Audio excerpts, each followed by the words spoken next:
Pessoas queridas, pessoas que estão hoje buscando mais uma vez a palavra do Senhor. Nós temos uma lição, como vocês sabem, bastante resumida no composto do assunto que ela aborda. Ela nem pode ser uma lição completa, até porque a lição de escola sabatina vai para o mundo inteiro e para as diversas culturas e para as diversas pessoas, grau de conhecimento bíblico das pessoas, algumas delas, como nós estão na igreja há décadas, né, pastor? Outras estão chegando agora, então a lição não pode ter uma abrangência, digamos assim, completa nesse sentido, para que todos possam compreender essencialmente qual é a relação da revelação de Deus a elas. Muito bem, eu gostaria de começar com vocês abordando algo que nós às vezes passamos lendo na palavra de Deus, lá em Gênesis. E a lição aborda o tema, nós iremos fazer uma abordagem um pouco diferente desta, mas ali, efetivamente, em Gênesis, nós temos algumas revelações interessantíssimas a partir do capítulo 2. Tá tudo bem lá, Bruno? Maravilha. Vamos verificar aqui, Gênesis 2, versículo 15. Vejam o que diz aqui a palavra de Deus. Gênesis 2,15 fala assim: tomou, pois, o Senhor Deus ao homem e o colocou no jardim do Éden. Aqui está a palavra jardim do Éden em hebraico, e eu gosto muito dela, porque efetivamente esta palavra nos diz algo a mais do que Deus nos revela quando escreve a Bíblia.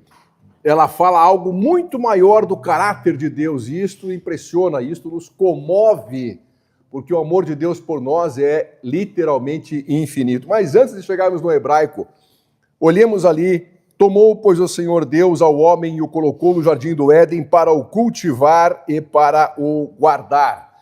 Aí nós olhamos para essa palavra hebraica que você tem aí no telão, Gan Eden. Essa palavra hebraica, efetivamente, como eu disse, ela revela o amor de Deus de uma forma especial, porque ela mostra que Deus, como um Criador amoroso, como um Criador único, ele providenciara uma habitação só para o seu criado agora, para o ser humano? Não era apenas uma habitação. Deus providenciara um lar. Mas não era qualquer lar. Deus providenciara um lar muito especial, mas assim, de uma especialidade que somente Deus podia criar. Por isso, Gan Eden. Nós vamos verificar já o que esta palavra significa. Gan Eden, na verdade, já posso até adiantar, ela tem uma tradução direta para o português, como se nós disséssemos Jardim das Delícias. Ou se nós formos colocar na mesmo nível de tradução, Jardim dos Prazeres, mas prazeres eternos, prazer de conotação de eternidade. Por isso as Bíblias brasileiras, né, quando traduzem Gan Eden para o português, colocam paraíso, porque é justamente isso. Deus criou um paraíso como lar do homem e da mulher. E aqui nós temos algo muito, mas muito importante a respeito de Deus. Eu falei no começo, há uma doutrina aqui revelada que nós cremos, que nós adotamos, como adventistas do sétimo dia. Aliás, nós somos deístas ou teístas? Como adventistas do sétimo dia. Vocês não lembram? Os deístas dizem que Deus criou. Eles admitem que Deus criou. Mas Deus criou e deixou para lá. Largou. Virem-se. Não é assim que Deus trabalha. Nós não somos, portanto, deístas, nós somos teístas, com T de teologia. Nós somos teístas porque cremos e sabemos pela revelação da palavra de Deus que Deus não apenas criou, mas Ele mantém, Ele dirige. Deus está presente em todos os atos da história para nos salvar. Todos os atos da história, queridos. Eu quero que você note bem que nesse momento, quando você lê Gênesis 2,15, você percebe que Deus não apenas criou, Deus cuidou. E além de Deus criar e de Deus cuidar, Ele também proveu. Esta é a participação de um Deus ativo Não só na criação, mas nos cuidados das suas criaturas, todas elas. Ele criou todas para serem efetivamente criaturas eternas. Esta era a razão pela qual Deus os criou, criaturas eternamente felizes. Essa era a vontade de Deus. Mas ali vem o versículo 16, que a lição até chega a mencionar, e diz ali o versículo 16: e o Senhor Deus lhe deu esta ordem. Isso aqui tem um mandamento de Deus. Aqui é importante nós notarmos que Deus, ele coloca excessivamente, talvez, a revelação da sua vontade de uma forma inequívoca. Portanto, Deus deu uma ordem imperativa. Deus deu uma ordem, e essa ordem é a seguinte: de toda árvore comerás livremente. Aqui nós temos na teologia sistemática uma comprovação importantíssima. Aqui, quando você lê, você percebe duas coisas. Adão e Eva, eles não só compreendiam a linguagem falada pelo próprio Deus para com eles, como também distinguiam racionalmente a diferença entre comerás e não comerás. Portanto, notem aqui que o ambiente perfeito, Gan Eden, o paraíso, para nós em português ficarmos mais próximos de uma tradução livre, era um ambiente perfeito, onde a inteligência, a racionalidade não era contra a razão, como hoje, era um prolongamento da razão. E essa fé se exercia na confiança absoluta, integral, nas palavras e especialmente nos mandamentos de Deus. O que impressiona-nos aqui, meus amados, é que quando nós lemos, na palavra divina, esse é um mandamento que começa assim, mas ele começa de uma maneira positiva, não é? Que Deus coloca bem claramente assim: de toda árvore do jardim comerás. Tranquilo. De todas as árvores, é positivo esse mandamento. Ele é indutivo para que você possa comer de todas as árvores. Agora, há uma única exceção, e aí sim o mandamento torna-se de caráter negativo no final, e Deus fala lá: de todas as árvores comerás livremente, mas da árvore da ciência ou do conhecimento do bem e do mal, desta única árvore não comerás. E eles entendiam exatamente o que era comerá e não comerá. Aqui, queridos, nós temos que olhar que Deus reitera a sua única proibição e a restringe a uma única árvore das milhares que seguramente existiu no Jardim do Éden, no Gan Eden, paraíso de Deus na terra. Agora nós temos que olhar pela teologia sistemática uma outra revelação muito importante aqui. O que nos quer dizer, o que nos quer significar a presença da árvore do bem e do mal, da ciência do bem e do mal, e um local perfeito como Éden? Qual é a mensagem que Deus quer nos dar aqui? A mensagem é muito clara. Ela nos diz que o ser humano, o homem e a mulher foram criados como seres morais absolutamente livres. Percebem? Livres. Eles podiam, de fato, exercer o seu amor, a sua adoração a Deus de maneira absolutamente livre. Ou seja, não havia aqui em nenhum momento uma compulsão, uma exigência, não havia nada que pudesse forçar algo que não fosse natural do coração agradecido do homem e da mulher pelo Gan Eden, pela habitação, pelo lar que Deus lhe havia providenciado. Pastor, só aproveita com o microfone. Só espero um pouquinho que o microfone está junto com o professor Ariel aqui na lapela. Pode falar, pastor. Com o microfone. Essa liberdade, ela foi mostrada no céu quando Lúcifer arrastou a terça parte dos anjos para a terra. Deus deu liberdade para todos eles, todos os anjos, para que pudessem escolher a quem servir. Exatamente. Então, isso foi manifestado no Jardim do Éden também. Perfeita colocação.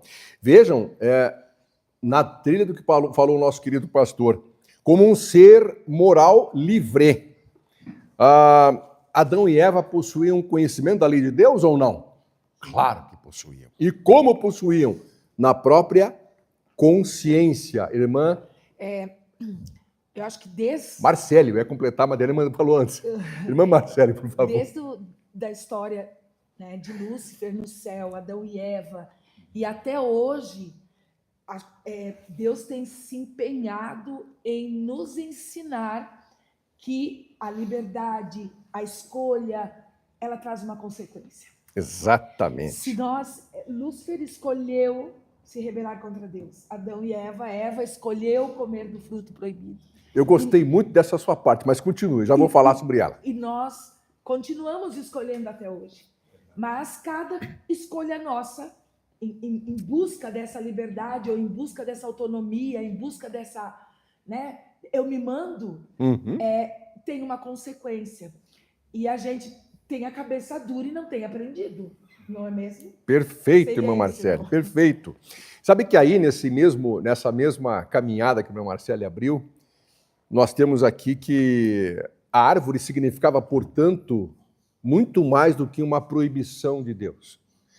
Para seres morais absolutamente livres e para seres morais e espirituais que contemplavam face a face a glória do Deus Criador. Lembrem-se, eu sempre costumo dizer de volta, sem parecer chato, mas qual era a função de Satanás no céu? Querubim? Lembram? Cobridor, querub, do hebraico. O hebraico querub quer dizer, ele cobria a glória de Deus para que ela não destruísse os anjos que estavam para lá. Desta função extremamente maravilhosa,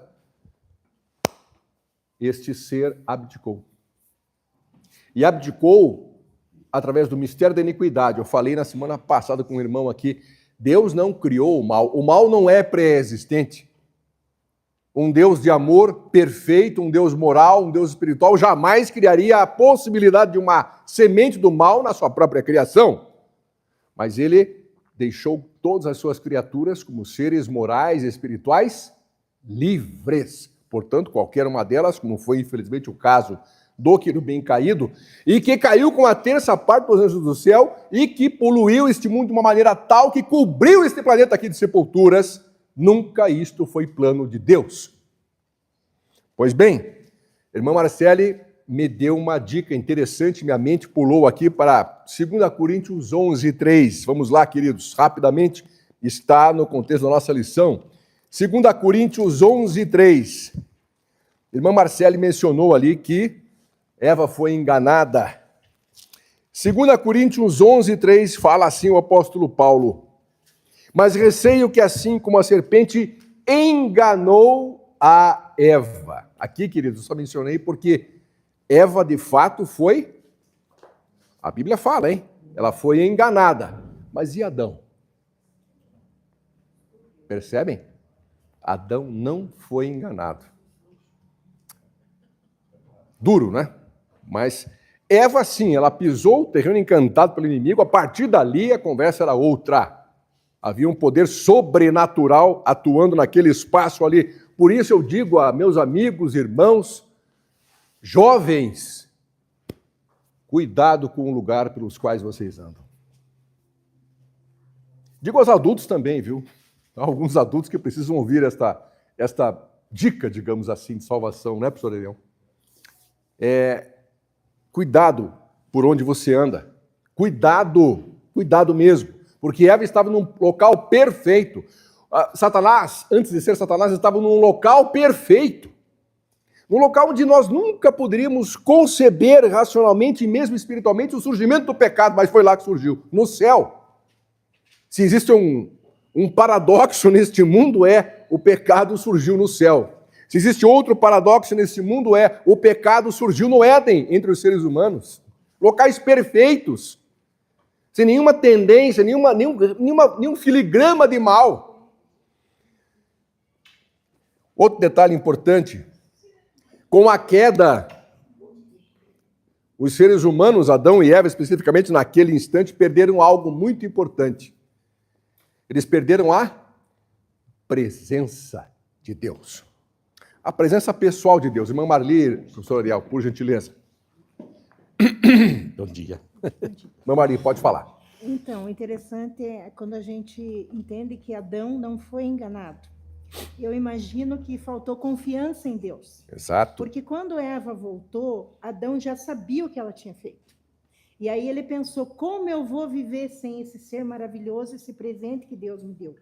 Mas ele precisava ter confiado na providência de Deus com respeito a esse assunto, né? Então, para mim, foi falta de confiança de Adão. Perfeito, irmã E Marli. assim, no livro Primeiros Escritos, página sempre 119, a irmã White diz assim: o que mais eu posso falar sobre esse assunto?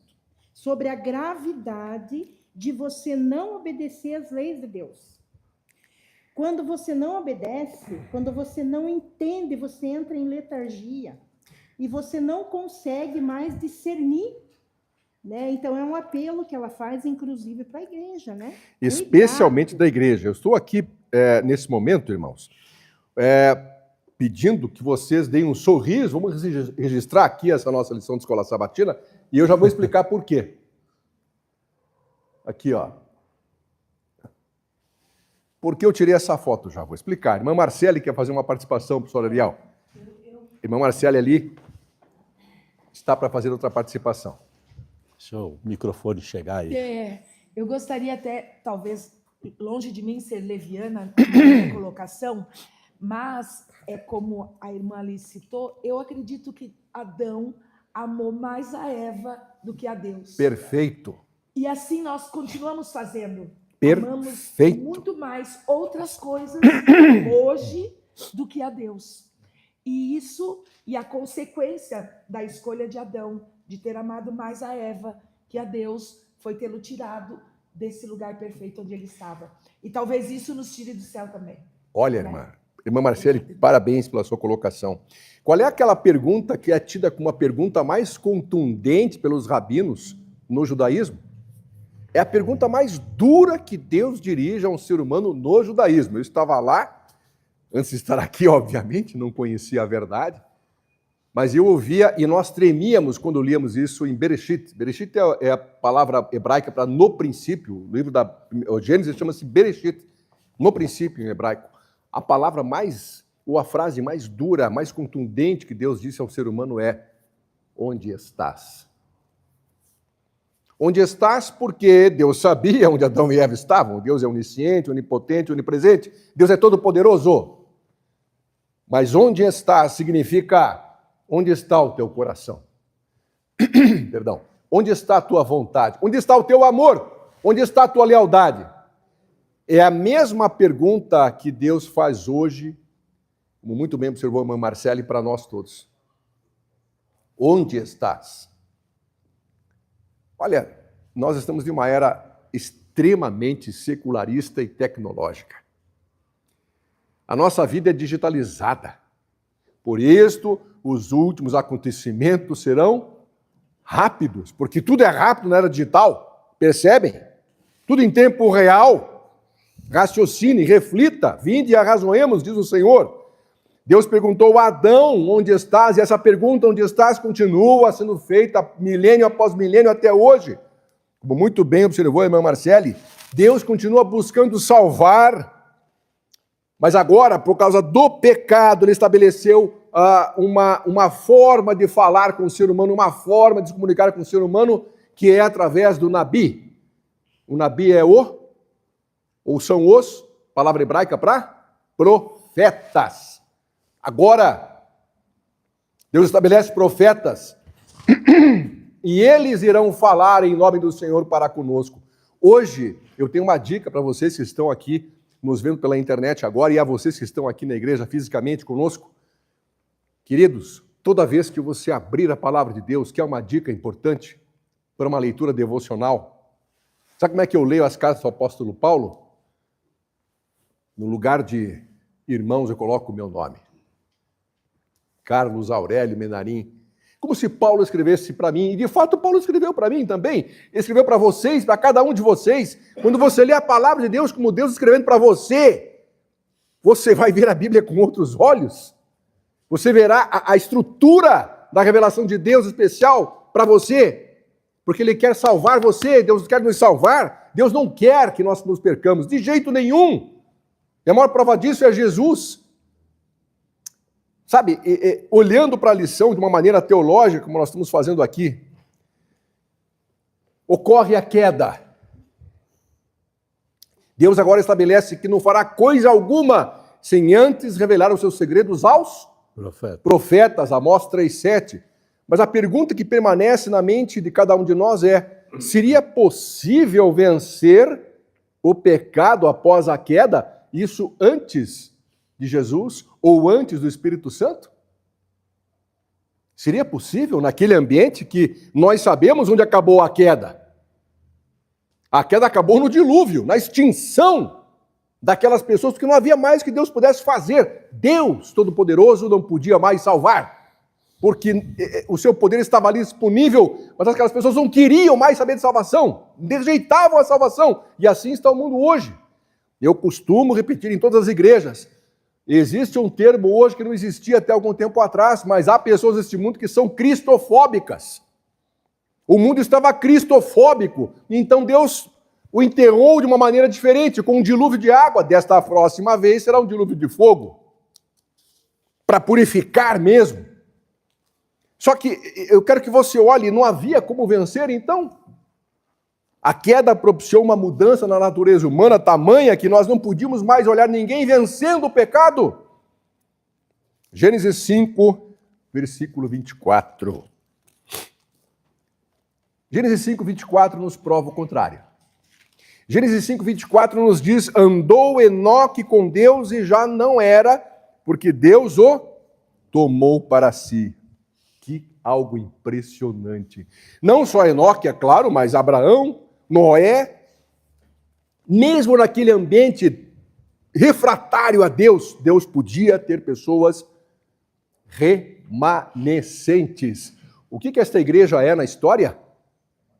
É mais uma igreja cristã aí que surgiu, apareceu? Não! É um movimento profético suscitado pelo próprio Deus para restaurar a sua verdade e manter um povo remanescente aqui na terra até o dia da sua volta.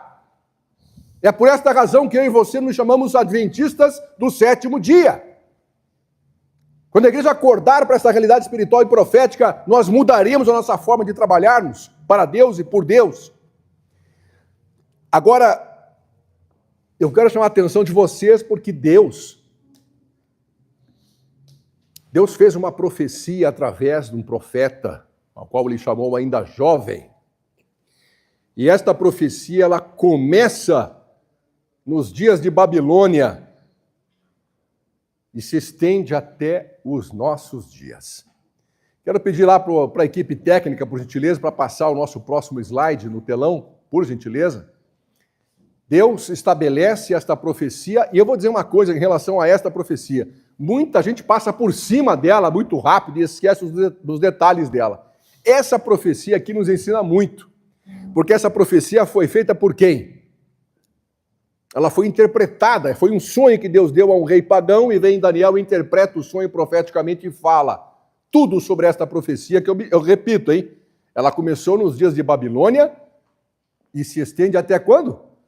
Até hoje. Na verdade, ela vai até o dia da volta de Jesus. E pouca gente parece lembrar disto. Mas, queridos, nós precisamos meditar naquilo que Deus quer nos ensinar. Eu quero que você abra o livro de Daniel agora, do capítulo 2, rapidamente, e nós iremos tomar algumas considerações que talvez você tenha passado por alto, mas que eu gostaria que você pensasse melhor agora. Daniel 2, 28, por exemplo, diz assim a palavra de Deus: mas há um Deus no céu, o qual revela os mistérios através dos seus profetas, pois fez saber ao rei Nabucodonosor o que há de ser nos últimos dias. Aqui tem uma dupla implicação. Últimos dias para Nabucodonosor e últimos dias para a existência do planeta Terra também. Prestem atenção. O teu sonho e as visões da tua cabeça quando estavas no teu leito são estas. Queridos, qual era o costume da adoração nos dias do profeta Daniel em Babilônia? Ou em qualquer reino pagão? Qual era o costume? Prestem bem atenção que aqui é uma lição espiritual gigantesca para nós. Qual era o costume? Como é que os pagãos adoravam? Geralmente eles adoravam, ou quase sempre, ou sempre adoravam, imagens. No caso de Babilônia até, eles gostavam de adorar imagens através de estátuas. E estátuas gigantescas, muitas vezes, não é? O que nós temos que prestar atenção aqui? Olha a lição espiritual que vem agora, hein? Quando você tem esse costume aqui, você tem o pagão fazendo duas coisas. Primeiro, ele se ajoelha perante a imagem, correto? Ele se prostra de joelhos perante a estátua. E em seguida, a esta prostração, o pagão adora a imagem. Queridos, pegaram esta figura? Prostração de joelhos perante a imagem e em seguida a adoração da imagem. Eu tenho certeza, particularmente, que por essas duas razões, Deus decidiu utilizar essa gigantesca estátua como uma figura particularmente familiar aos povos pagãos, mas especialmente familiar ao povo cristão, que depois entenderia esta mensagem ao longo dos séculos. E em um primeiro momento, é interessante nós notarmos que a Bíblia fala aqui que esta estátua, ela era composta de quantas partes?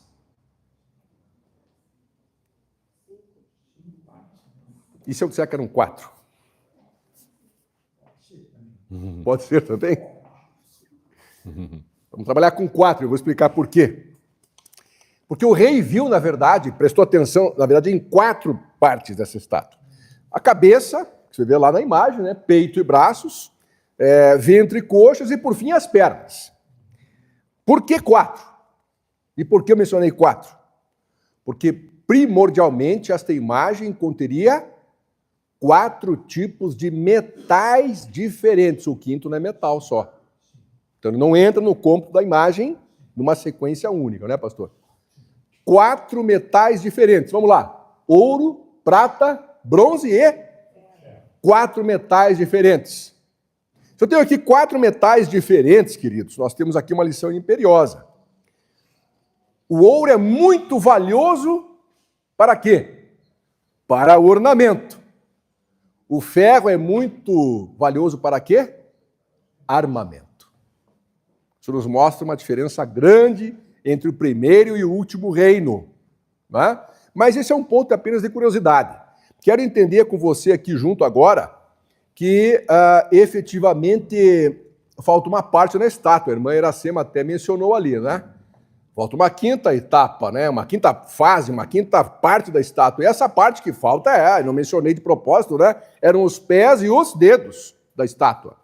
Ok? Pés e dedos da estátua. Compostos, como eu disse, de uma mistura de barro e de ferro, significando que neste momento haveriam nações fortes como o ferro e fracas como o barro, coexistindo numa mesma época. Do que eu estou falando aqui? Olhe para a Europa hoje. Vamos pegar um critério econômico para termos uma ideia mais fácil, né, para chegar mais rápido aqui. Economicamente, a Europa é uma condição só de países todos ricos? Vai para a Albânia para você ver como eu fui. Eu nunca vi um país tão pobre, de fato é o país mais pobre da Europa ainda hoje. Eu não voltaria à Albânia por vários motivos. Um deles, porque o povo, assim que o comunismo foi derrubado lá, estava buscando, pode ser que isso tenha mudado hoje, mas naquele momento era aquele, o tópico, né? O povo buscava furtar o que pudesse, inclusive de turistas. Era uma aventura, literalmente, andar de carro pela Albânia. Outra condição que eu quero chamar a atenção aqui, queridos. Lembra que eu falei de 2 condições que haviam na adoração do povo pagão? O que ele fazia mesmo? O pagão via essa estátua, havia uma imagem, ele se ajoelhava, se prostrava perante a estátua e adorava. Pergunta que vale a salvação de muita gente. Vem aquela pedra. Aquela pedra vem cortada e lançada sem auxílio de mãos humanas. E que local da estátua ela atinge? Onde está o falso adorador. Cuidado aí, ó. Onde está o pagão, ou seja, o falso adorador, aquele para o qual Jesus diz: nunca vos conheci, apartai-vos de mim, malditos. É para esses que Jesus dá Mateus 25, 41. Cuidado. Não é por acaso que a pedra que toma conta de toda a estátua, depois esmiuça a estátua e toma conta do mundo, começa pelos pés, local da falsa adoração. Vocês fazem a conexão agora? É justamente isso que ele se conectasse. Apocalipse 13, Apocalipse 12, Apocalipse 14, 17, 16. Percebem? Essa é a conexão que tem que ser feita. Agora você nota, queridos, que aqui muitas informações. Por que razão a pedra vem e atinge os pés da estátua? Porque Deus disse, primeiro mandamento, não terás outros deuses diante de mim. Também disse, não farás para ti imagem de escultura alguma, nem te encurvarás perante elas para prestar-lhes culto. Veja, esta imagem é mais atual do que nunca. O irmão Marcelo colocou tão bem no começo da lição. Como é que está o mundo hoje? Adorando a estátua. Ajoelhado perante a estátua, prostrado perante a estátua, adorando a estátua. Pois não, o senhor Ariel tem que ir juntinho lá para ele pegar o microfone. Pois não, pastor. Se a gente começar a analisar bem a estátua, os metais, a gente vai ver que as próprias nações, elas começam a degradar em seu tempo, do ouro ao barro, né? A degradação, e ela está no final, né? Exatamente. O pastor falou muito bem, porque esta estátua, ela assim mostra esta sequência de degradação das nações, não é? Muito bem o pastor colocou, mas o mais importante de dizer é que ela revela 4 impérios que seriam sucessivos. Qualquer livro de história, meus irmãos, qualquer livro de história vai mostrar isso para vocês. Pode deixar até a Bíblia de lado. Vai para livro de história. Qualquer livro de história comprova, eles foram 4 impérios mundiais e sucessivos. Ponto. Ponto, vírgula. Porque agora vem uma outra coisa. Meus queridos, Daniel passou a identificar esses reinos. Daniel 2,38, ele fala assim: a cujas mãos foram entregues os filhos dos homens, onde quer que eles habitem, os animais do campo e as aves do céu, para que dominasses sobre todos eles. Tu és a cabeça de ouro. Tu és a cabeça de ouro quem? Nabucodonosor? Na verdade, nós vamos por aí, mas como são 4 impérios sucessivos, era tanto Nabucodonosor quanto, especialmente, o Império da Babilônia, que continuou existindo após a morte de Nabucodonosor. Só tem um problema. A Babilônia era inexpugnável. Realmente isso. Era. Até o momento em que morre Nabucodonosor. Começa um declínio de liderança dentro da nação. E aí, 2 reinos concorrentes ali queriam tomar conta de Babilônia, mas nenhum dos 2 podia sozinho com Babilônia. Os medos e os persas. O que eles fazem? Uma fusão. Se unem. E agora, Medo e Pérsia juntos conseguem derrotar Babilônia, conseguem passar da parte do ouro para a parte da prata da estátua. 208 anos de reinado mundial. Só que com 208 anos de reinado mundial aparece um cidadão chamado Alexandre, um grego. Alexandre o Grande. Que, por incrível, é uma menção não só à sua estatura, mas ele não era muito alto, mas era um homem de grande visão. Ele queria dominar o mundo inteiro, e ele começa pela Média e pela Pérsia. Está ali, ó. Vamos para o bronze na estátua. Você percebe como a sucessão dos impérios mundiais, dos reinos, segue exatamente a linhagem de Daniel 2, da revelação de Deus aos profetas, ou ao seu profeta especificamente falando aqui. O que a Bíblia fala, que é interessante, que Alexandre, na sequência, morre aos 33 anos de idade e o seu reino é sucedido por 4 generais seus, que você conhece muito bem a história, vem de revelação forte aqui. Ptolomeu, Antígono, Seleuco e Cassandro. Esses 4 agora assumem a gestão do gigantesco Império Grego, mas viria um 4º império. E este império olha para o Império Grego. Se Babilônia, eu disse no começo, né, o ouro é muito importante para ornamento, o ferro é muito importante para armamento. E este reino se levanta de uma forma diferente dos demais, porque a maneira como ele se levanta é simplesmente militar. Havia uma união do povo? Sim, militarmente provocada. E o povo passa a receber, digamos que essa indução de que era forte, de que era gigante, e de fato era mesmo. A ponto de que, nesse momento, Roma olha para a Grécia e diz: vem cá, se ajoelha aqui, senão eu vou invadir. A Grécia não se ajoelhou, Roma invadiu, tomou conta do mundo todo. E um detalhe importante, Roma foi a maior extensão de império mundial da história. Não havia nada igual a Roma. Aonde iam os romanos, as nações capitulavam. Não importa quais eram as nações, capitulavam. E aí estava a 4ª parte da estátua, as pernas de ferro, mostrando que este reino não duraria 208 anos, não, mas séculos. Duraria muito tempo. Agora, um ponto importante. Por que são 4 impérios e não 5 ou 6? Se Roma seria sucedida no final dos tempos por outra parte da estátua. Por que não são 5 ou 6 impérios? Porque o Império Romano, ele subsistiu, como eu falei, por séculos, mas o Império Romano não foi conquistado por outro império. Percebem? O Império Romano se fragmenta porque povos tribais começam a invadir específicas áreas do império no vácuo da liderança dos imperadores. E aí começa a se chamar de povos bárbaros, não é? E esses povos bárbaros não são propriamente um império, são várias tribos reunidas com a mesma finalidade. Portanto, a estátua mostra que não seria um 5º império. Império mundial para no 4º. Roma, chega, parou. Agora vem uma outra fusão. E, queridos, da fragmentação do Império Romano surge o quê? Nós conhecemos hoje, falei agora há pouco nela. Surge a Europa. Daniel 41, 43, rapidamente aqui, queridos.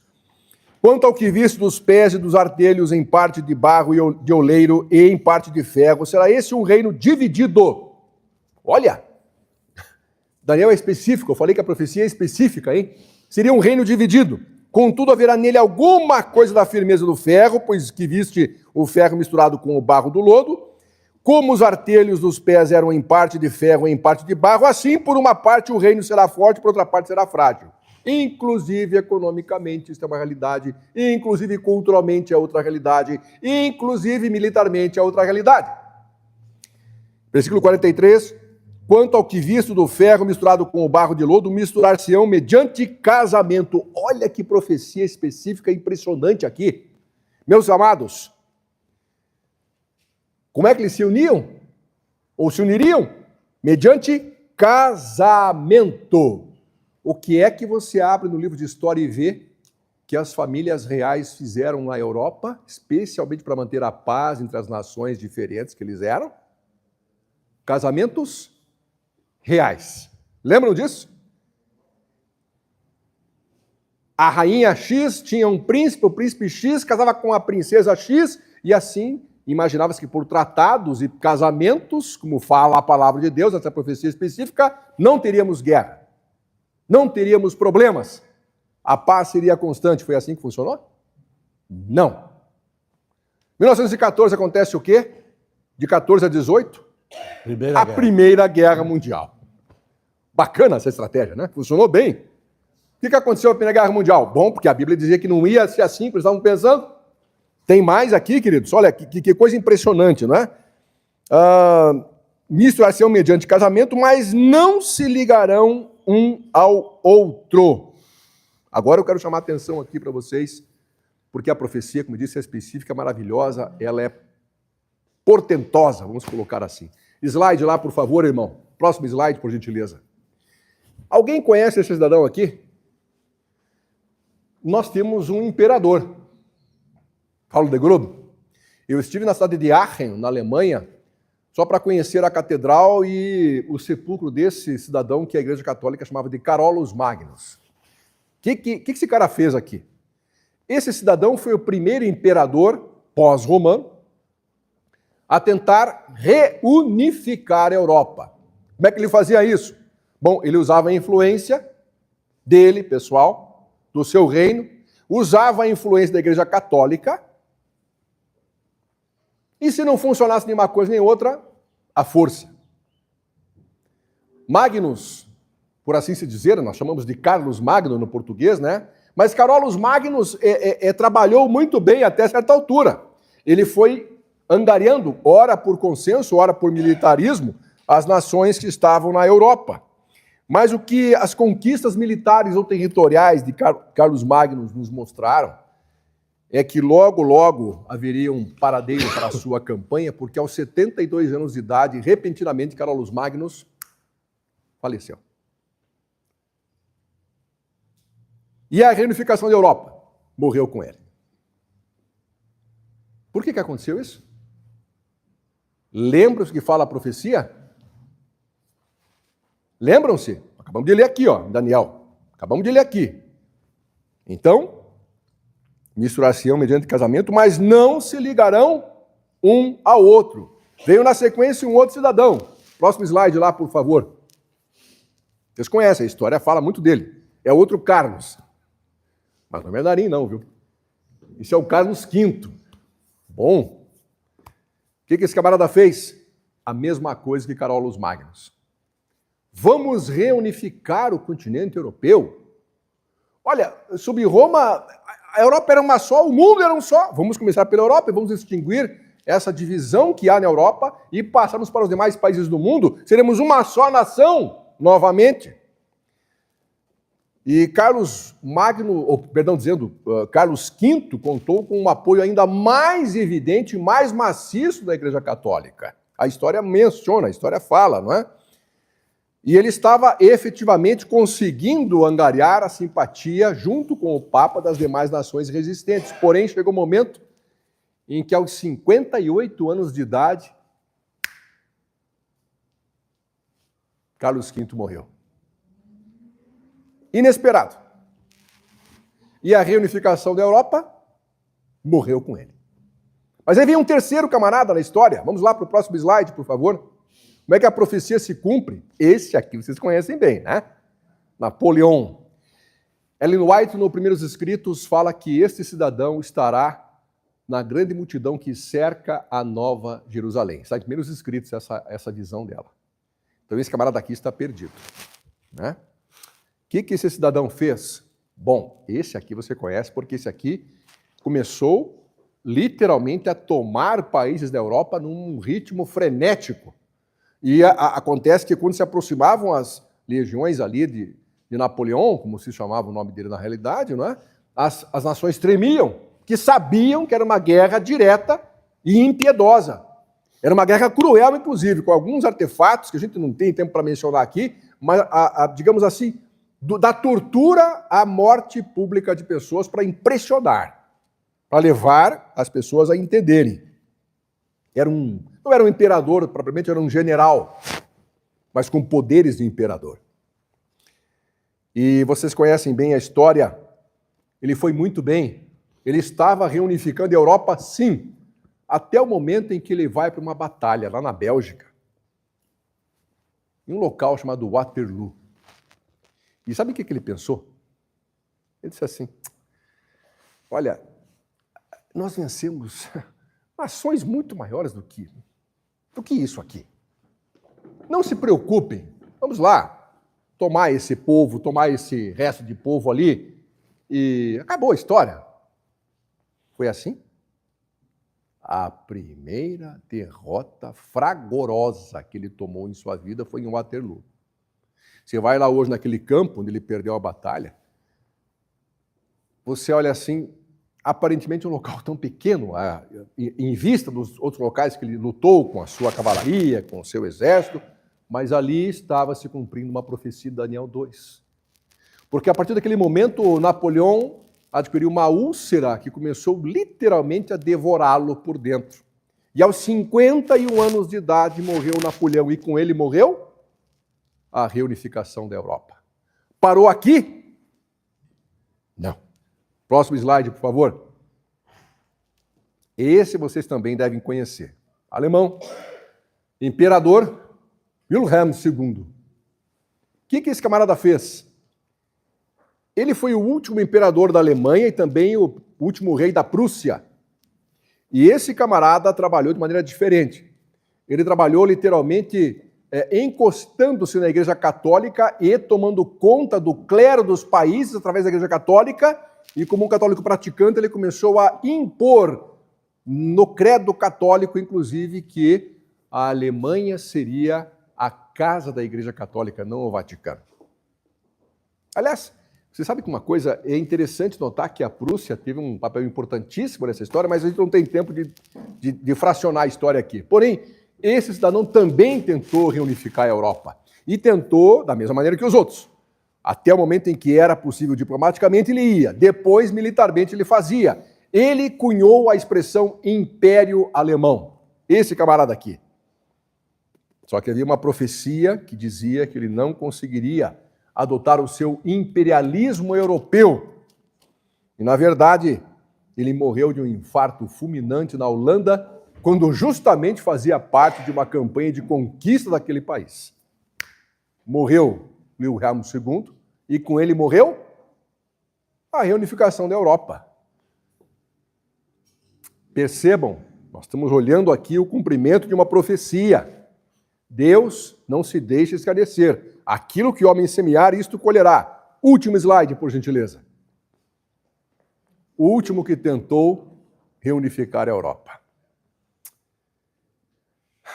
Esse monstro, ele começou, as pessoas esquecem isto, não sei por que razão, a mídia também trabalha contra essa revelação, mas onde nasceu o nazismo, vocês sabem? Nasceu no Partido Nacional Socialista dos Trabalhadores Alemães. Está em qualquer enciclopédia na internet, essa informação é aberta. Por que a bandeira do nazismo era vermelha? Porque era um movimento de esquerda e não de direita, como a versão oficial de muitos pretende fazer colar, mas não era verdade isso. Esse cidadão começa com os trabalhadores alemães, faz um movimento de fanatismo, usava de um carisma pessoal, que não sei como é que teve tamanha longevidade, mas ele começa a conquistar países assim. Polônia, 11 de setembro de 39.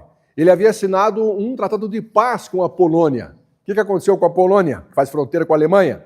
A Polônia não, a Alemanha é nossa amiga, não haverá problema de invasão. No dia 11 de setembro, Hitler invade a Polônia.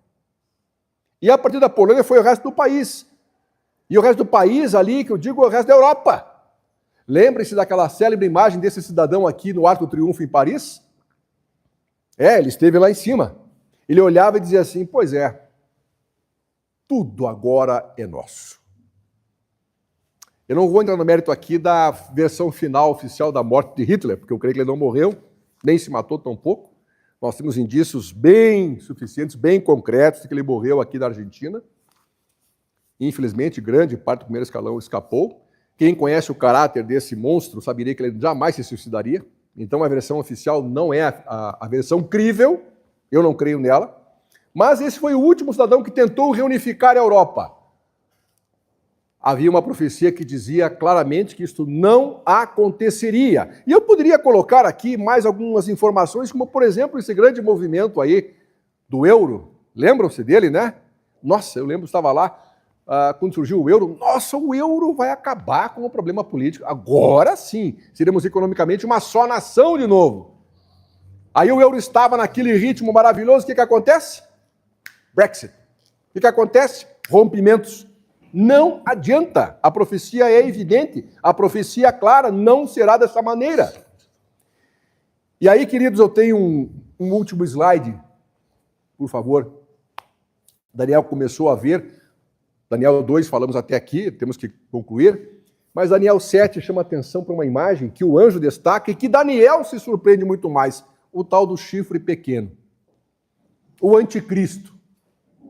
Aí você vai falar comigo aqui agora, pois é, mas o anticristo Eu já ouvi falar tanta coisa do anticristo. Quem não se lembra? Quando começou a Guerra do Golfo, o anticristo é Saddam Hussein, lembra? Você tinha até livro, gente, escrito. Escreveu um livro sobre isso. Não é? O anticristo é a religião muçulmana, é o Islã.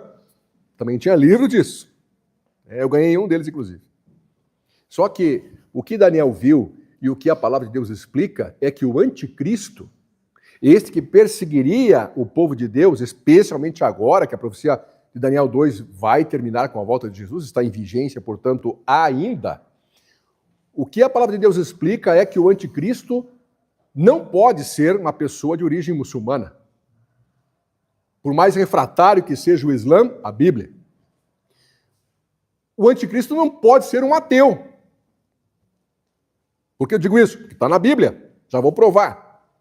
O anticristo não pode ser alguém, um estadista, um imperador, um ditador. Não pode. Por quê? Porque ele não preenche a característica que a Bíblia fala do anticristo.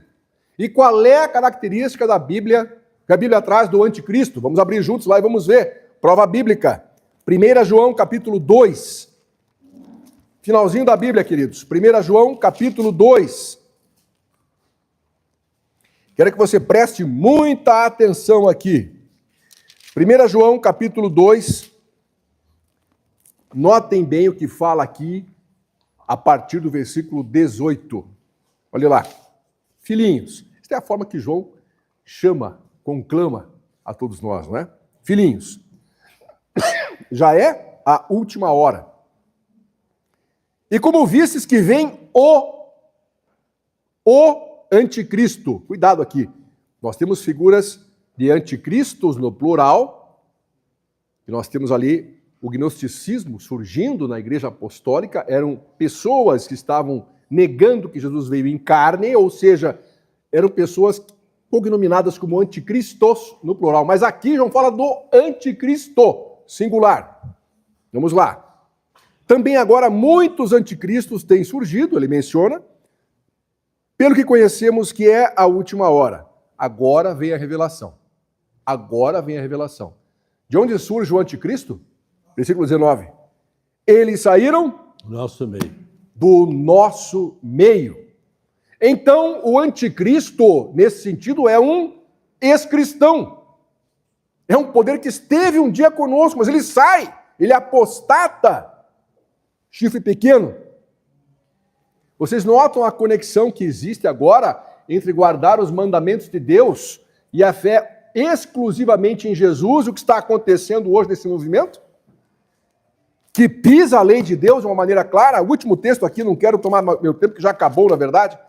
Apocalipse 17, 7, o último livro da Bíblia, queridos. Vamos lá. O anjo, porém, me disse: por que te admiraste?